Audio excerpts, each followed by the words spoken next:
So while progressives appear to have scored a win today, this celebration may be short-lived.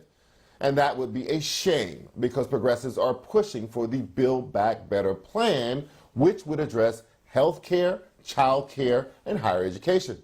One particular benefit would be to provide $35 billion for child nutrition programs and funding for urban agriculture and equitable food access. This would help achieve food equity, something that is very much still lacking in many of our communities, especially those that are considered food deserts. According to the CDC, nearly half of all black people are obese, a crisis. And this is in part due to living in these food deserts, where junk food is plentiful and healthy options are limited. So why isn't more being done to end food inequity? According to my next two guests, when it comes to the food we eat, the Jim Crow era never ended. Here with me now is the executive producer of the food documentary Better, Jonathan Bailor, and community activist and founder of Rise and Root Farm, Karen Washington. Karen, you've gone so far as to call this food issue food apartheid. How can this Biden plan help to change that? Because it's not food deserts, and I think the reason why I call it food apartheid, because we have to peel back and look at the reality that is happening within our communities. It's based on racism, it's based on the color of one's skin, it's based on economics, how much money you make, and it's based on where you live. And this has been going on for a long time. And when you talk about food deserts, now they're calling the term food swamps, food mirage. It doesn't get at the heart of the problem, which is hunger and poverty in this country. So, Jonathan, one solution might be to subsidize the growing supplying of healthier options. Is that a real solution that is anywhere on the horizon?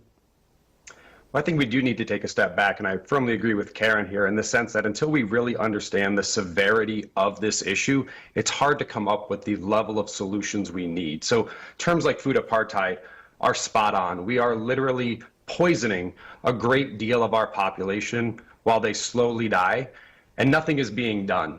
Food is not even the right term to be used. We're providing processed chemicals to minority communities en masse and subsidizing that, and we deserve better as a country. So just explain that a little bit. I mean, what does it mean to say that we are basically selling processed poison to people? I mean, a lot of people don't untangle what people mean when they say food desert or a shortage of food or whatever because of the obesity issue. They say, oh, well, people are clearly eating a lot, and they don't connect the fact that eating a lot and eating well is not the same thing. Just explain that a little bit to our viewers, why it is that you could eat a whole lot and also, be lacking in nutrition and basically starving and being poisoned.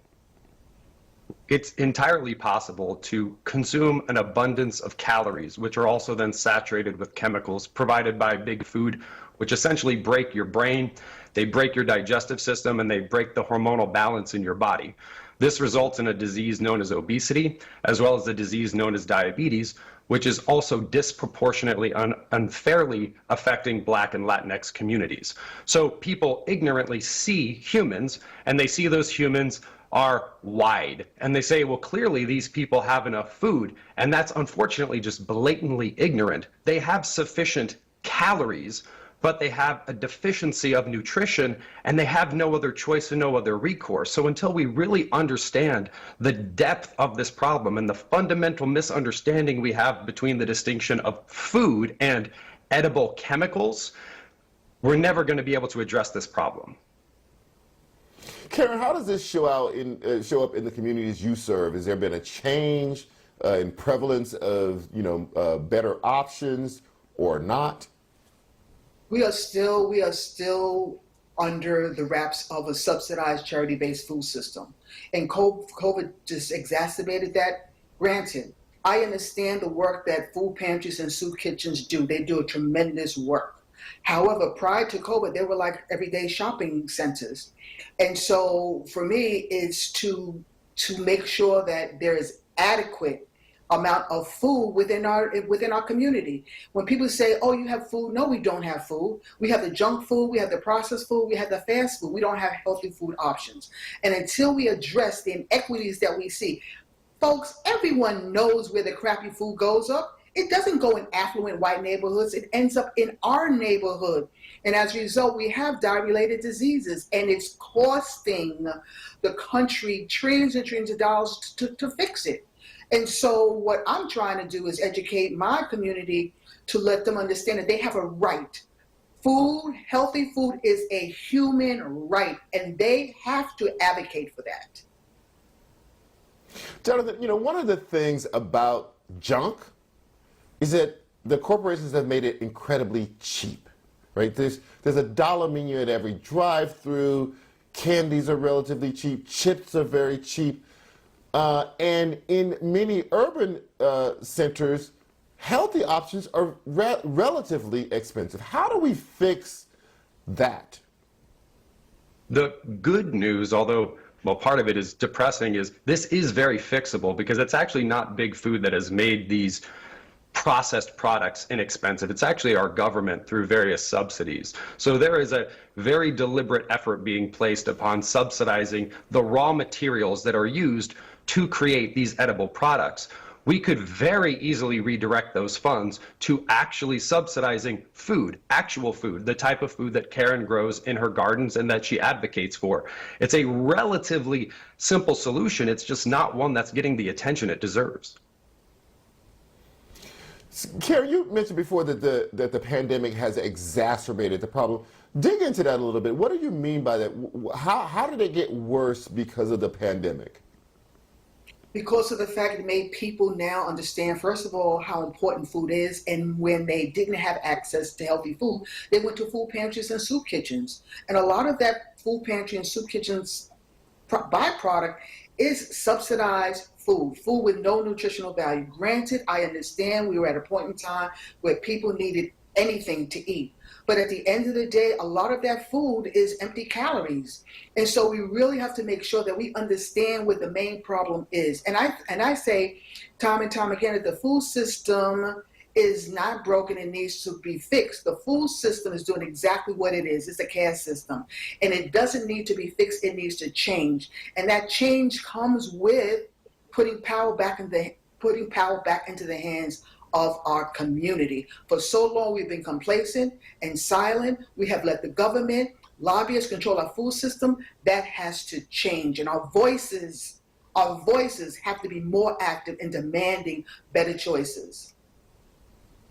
Jonathan, give me your assessment of the $3.5 trillion spending piece of legislation that is now stalled. We don't know if it's going to pass. But give me your assessment of it. Does it go far enough or a decent way down the road in fixing many of the problems that you just outlined here tonight on this show? It doesn't go far enough. I mean, Karen has publicly stated that food and water are basic human rights, and I couldn't agree with her more fully. Food and water are basic human rights. What are available in these food apartheid areas aren't food. Like, the term food should not even be used. They're edible chemicals. Every American deserves access to food. Karen, I want you to weigh in on that as well. How do you assess this spending plan? I mean, I must say, I think that the effort it has the right intention, but how do you grade it in terms of what its effect would be? It's a start because we're starting having conversations where capital and spending is putting into the hands of a marginalized community. However, how those dollars are going to be trickled out, for me, a lot of it is about education. I go around educating my community, first of all, to take away those words, those outside terms that people always label us as being poor, marginalized. I look at my community as being strong and resilient because for so long they've done so much without anything. And for me, it's about economic development. They tell us that, well, in order to be food secure, all you have to do is eat fresh vegetables, exercise, and drink water, and woo, you're going to change the food system. You're not going to change the food system until you look at the structural structural determinants that reinforce racism in today's society. And so for me, I want an economic engine. So we talk about urban agriculture. It's not about growing food. How do we build wealth? That's the main problem that we have, the inequity when it comes to wealth building in our communities. Yeah, give us food. That means nothing. You know, our hands out. We want our hands in the decision making, and we also want to be able to build social capital and communal wealth. I want to come out of this program. Karen Washington and Jonathan Bailor, thank you both for this very important conversation tonight. I really appreciate it.